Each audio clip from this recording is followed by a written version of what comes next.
Bate-papo. O bate-papo do dia está recebendo a Michele Ravel, ela é enfermeira, coordenadora do CAPS AD, que é Álcool e Drogas em Lajeado. E ontem, Moisés, foi o Dia Nacional da Luta Antimanicomial. Nós falamos de várias ações que aconteceram pela região, mas a gente entende que a gente fala dessa luta e ela não fica clara para quem não é da área, de que luta nós estamos falando.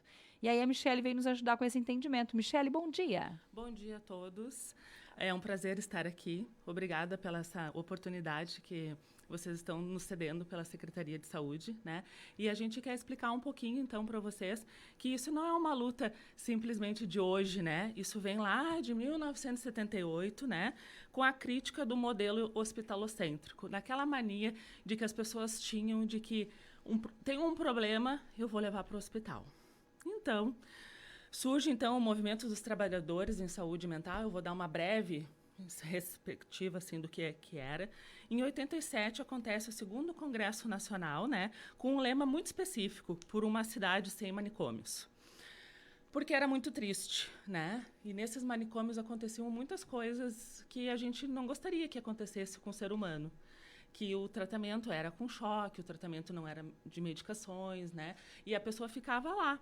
E o seu familiar, às vezes, ficava muito triste por ver aquele familiar daquele jeito. Então, as pessoas estudaram e viram que tinha outras formas de acontecer isso. E neste momento, então, lá em 1987, se pensa uma nova estrutura, a estrutura dos CAPs. Em São Paulo, em 1987, acontece, então, a primeira abertura do CAPS. E o que é o CAPS, né? É um Centro de Atenção Psicossocial. Ele vem se estruturando, né? Porque ele é um dispositivo da Política Nacional de Saúde Mental que visa a substituição desse modelo asilar, de não levar a pessoa, então, para este lugar, e sim ser tratado de uma forma normal, né? O mundo é para todos, não é simplesmente para as pessoas que se julgam normais, né? E esse plano terapêutico dos CAPs é justamente isso, é planejar uma forma que o indivíduo e sua família possam se evoluir nessa recuperação. Não é simplesmente colocar o paciente lá e agora eu vou ficar lá e não vou ter o cuidado, tá? Não, a família se responsabilizando também, porque a gente sabe que a família também adoece, né? Então, o cuidado dentro de um CAPS é dado não somente para o paciente ou o cliente, né? Também pelos familiares. E nesses CAPs hoje, né, como é que acontece esse serviço? O serviço acontece de atendimentos intensivos, diários, ou semi-intensivo, 3 vezes na semana, semanal. E isso é um plano terapêutico que a gente vai discutir tanto com o psiquiatra quanto com a equipe, né? E nós temos, então, o CAPS adulto na cidade, nós temos o CAPS I, que trata adolescentes, e nós temos o CAPS álcool e droga, que é o que eu sou hoje a coordenadora. E que também é nesses modelos. Claro. Michele, esse é um assunto, assim, para muita gente que ele é relativamente novo, porque as pessoas eram apartadas, né? Elas Sim. eram levadas para manicômios, para hospícios, para alas psiquiatras. Eu acho que tu faz uma colocação muito pertinente, né? As famílias, às vezes, elas transportavam esse problema para o serviço público e ali ele ficava meio que jogado. Isso. Como é que está a situação atual? As famílias estão entendendo o real problema do que é daqui a pouco tu deixar aquela pessoa de lado, tratar ele como um louco, ou tu acha que a gente está engatinhando ainda? A gente trabalha de uma forma que essa Semana da Saúde Mental faz lembrar que todo cidadão, que ele não deixa de ser um cidadão porque ele tem um transtorno, tá? As pessoas que sofrem com esses transtornos mentais têm o direito fundamental à liberdade e o direito de ser tratado. Então, é isso que a gente leva para essas famílias. E não para que eles pensam que eles têm que esconder, né? Não, essa pessoa tem o direito de ser tratada e está lá na Constituição, né? Então, o que a gente faz? Uma redução do modo de compreender esses transtornos mentais. Então, essas famílias, às vezes, elas ficam com medo de querer participar, mas não, depois que elas são acolhidas e que elas veem que ali é o espaço delas, elas vêm e nos retratam que não imaginavam que poderia ser dessa forma. E isso eu não estou falando só do álcool e droga, eu estou falando do adulto, dos adolescentes. Entende o quanto é bom acolher essa mãe, que ela vem com várias ideias na cabeça. Meu filho é diferente, aquela coisa de que as pessoas na rua olham para ele diferente. E lá não, porque a gente tem uma equipe multidisciplinar, a gente tem psicólogos, a gente tem assistente social, a gente tem uma gama de outros profissionais, como os trabalhos manuais que são feitos, né? Então, a gente insere ele no serviço, nos nossos serviços, eles não simplesmente sentam lá e ficam olhando uma televisão. Não é isso, né? Existe todos uns grupos, toda uma terapia para que ele tenha esse dia cheio.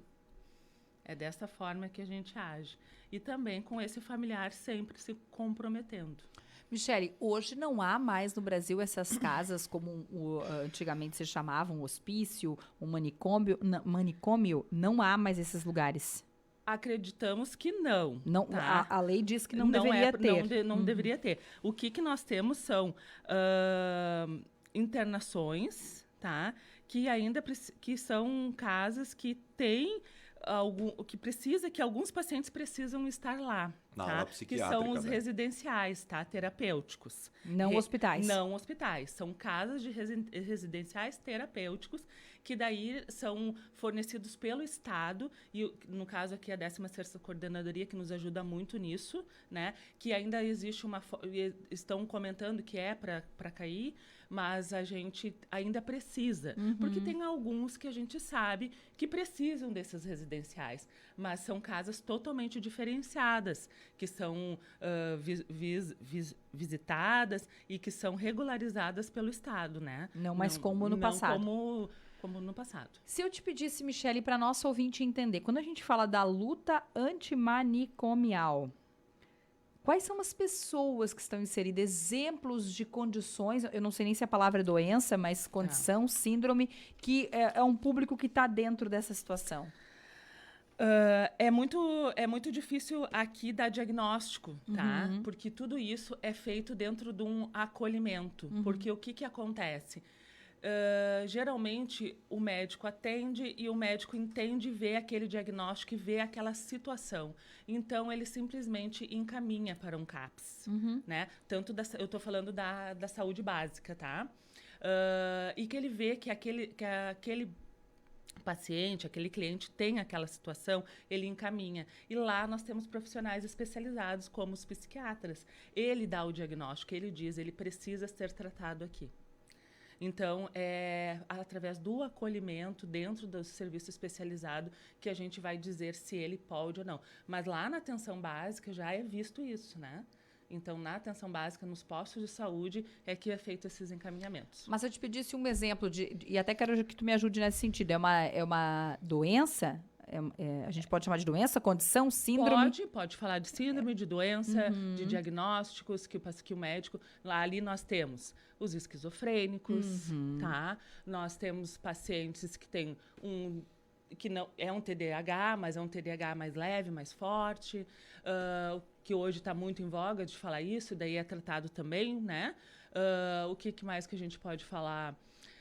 Pode dar exemplos, por exemplo? Claro, Tem nomes que eu posso falar? Claro, para a gente entender. Eu gostaria de relatar o caso, né, do nosso paciente que hoje vocês devem ter relatado aqui, o Júnior Thiago, que aconteceu um incidente com ele na Júlio, que ele passou e deu um tapa e caiu um sorvete de um menino, né? Então, esse é um paciente nosso que ele está sendo tratado, só que naquele momento ele vive na sociedade normalmente, tá? Só que naquele momento ele estava, como é que eu vou dizer assim, ele estava no momento dele que não estava bom, ele não estava fazendo regularmente a medicação.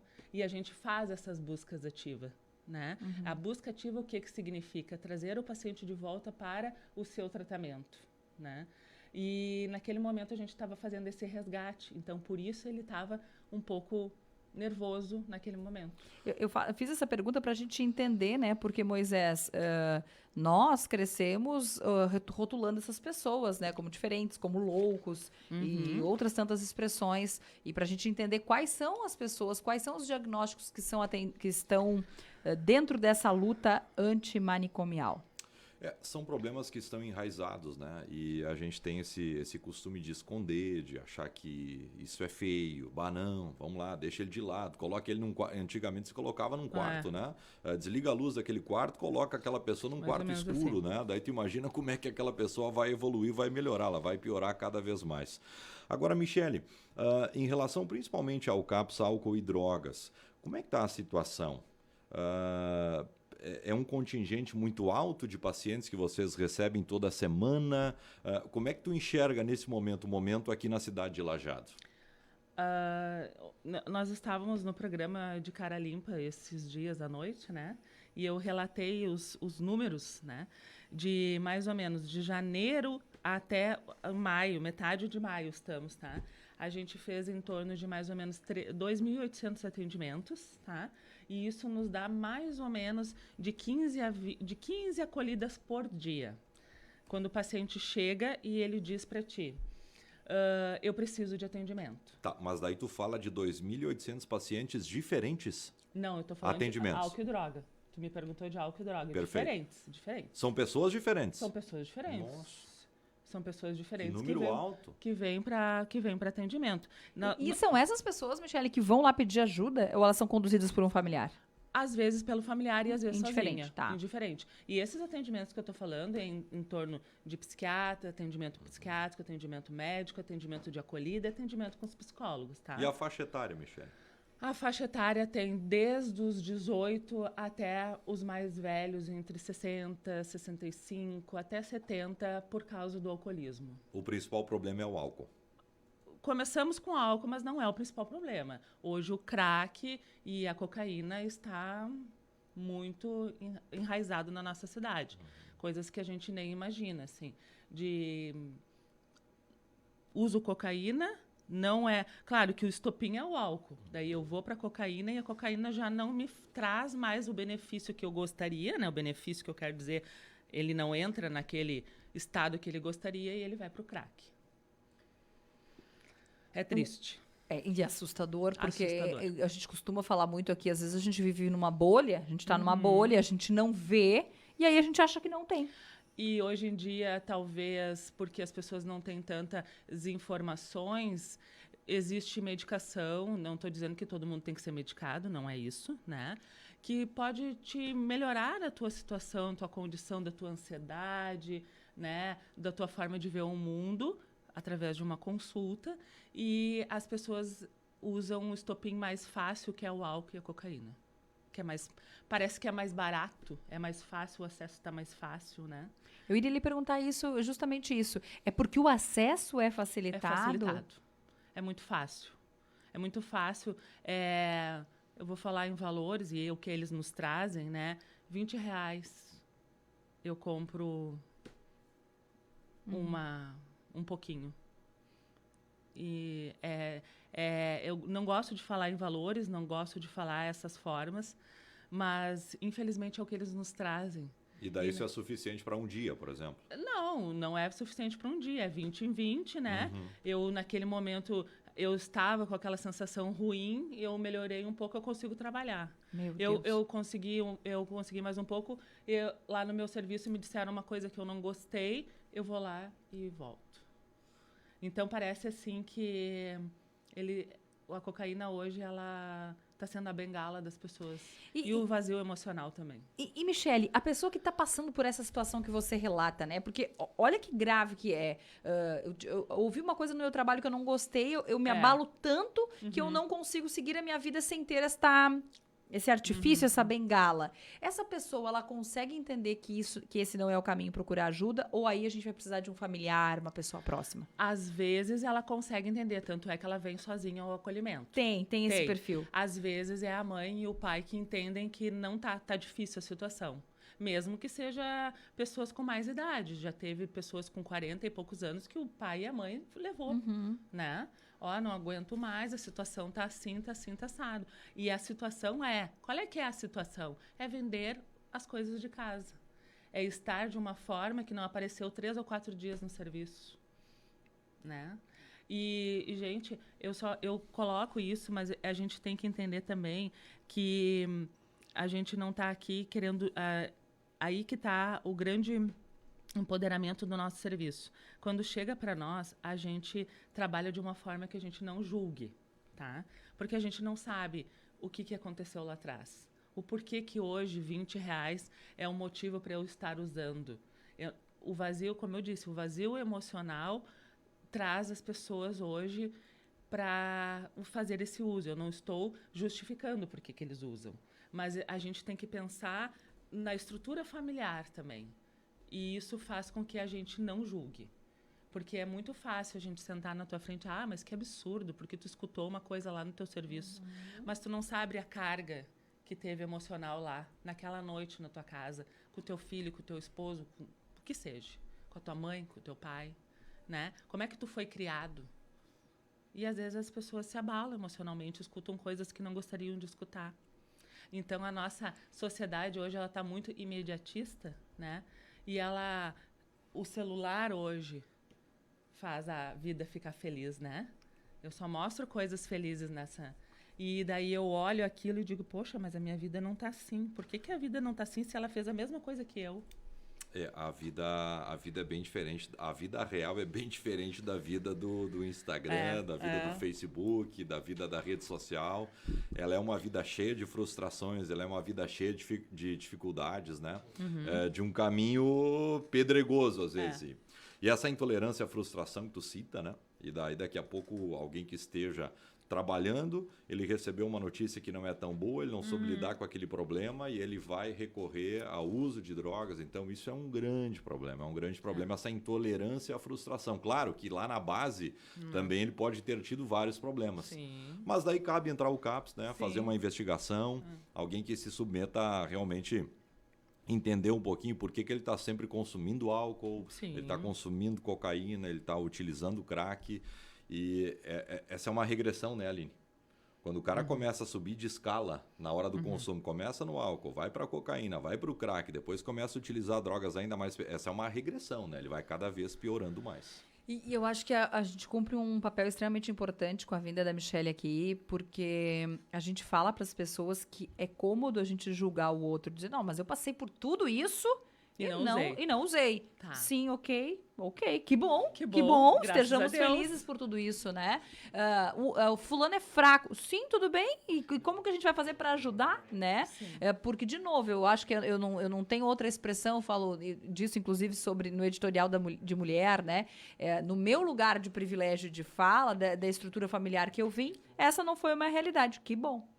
Né? Mas não é Aline, de todo mundo. É importante, daí a gente precisa olhar para o nosso ambiente familiar e para a nossa rede de amigos.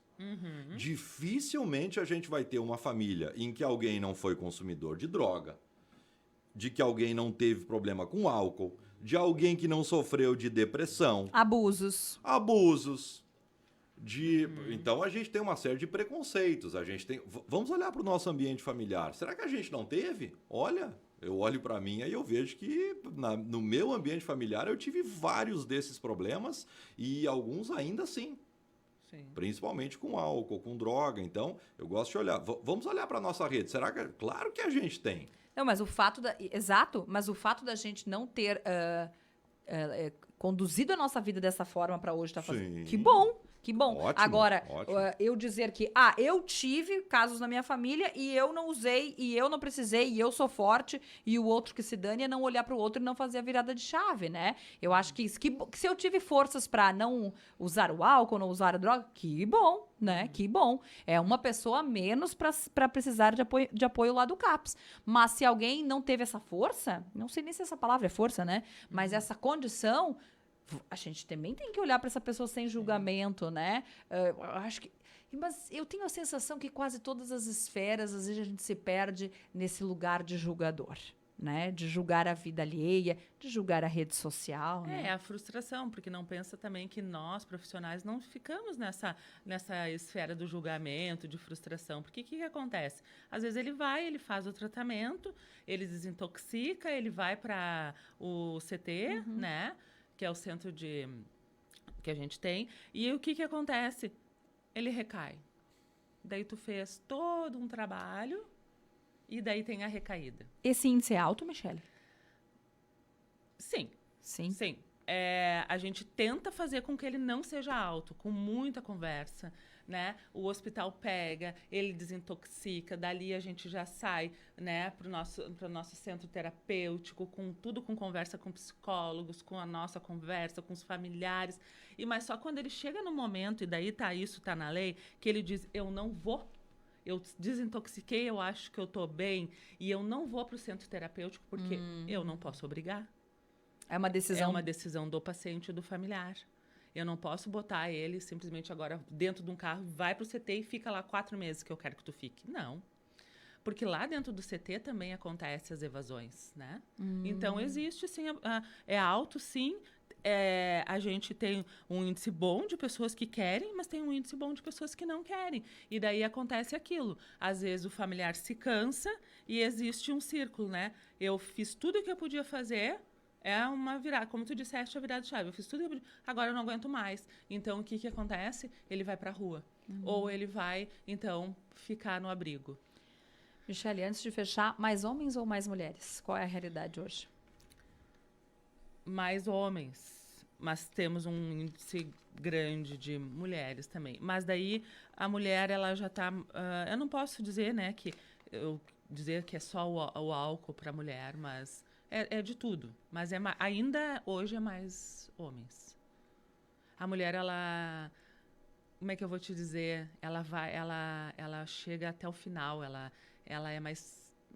Não é que seja mais forte, mas ela não ela quer... é assim. Ela não quer... Ela é mais forte. Eu não quis dizer que... não quis dizer que o homem não é forte, entendeu? Não é isso que eu quero dizer. É que ela vai. Mais resistente. É difícil para ela entender que ela precisa se tratar. Ela acha que não precisa, porque ela é forte. Entende? Entendi agora onde é que tu quis chegar. Não, realmente. Ela se julga. É difícil. Não que ela não esteja precisando de ajuda. Sim, não que ela esteja precisando. Vocês disseram que vai logo terminar, né? Eu queria deixar uma frase importante, tá? Da Nilce da Silveira, que foi uma grande psiquiatra que reformulou a psiquiatria, né? Ela já faleceu.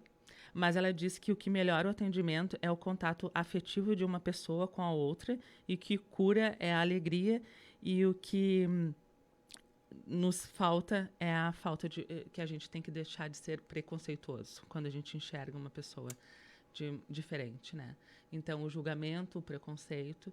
E ela trabalhou muito nessa parte de que a gente precisa dar objetivos para eles no dia, trabalhar com uma pintura, trabalhar com uma terapia, para que ele não fique com a cabeça cheia de bobagens, e tanto para usar quanto para o tratamento, né?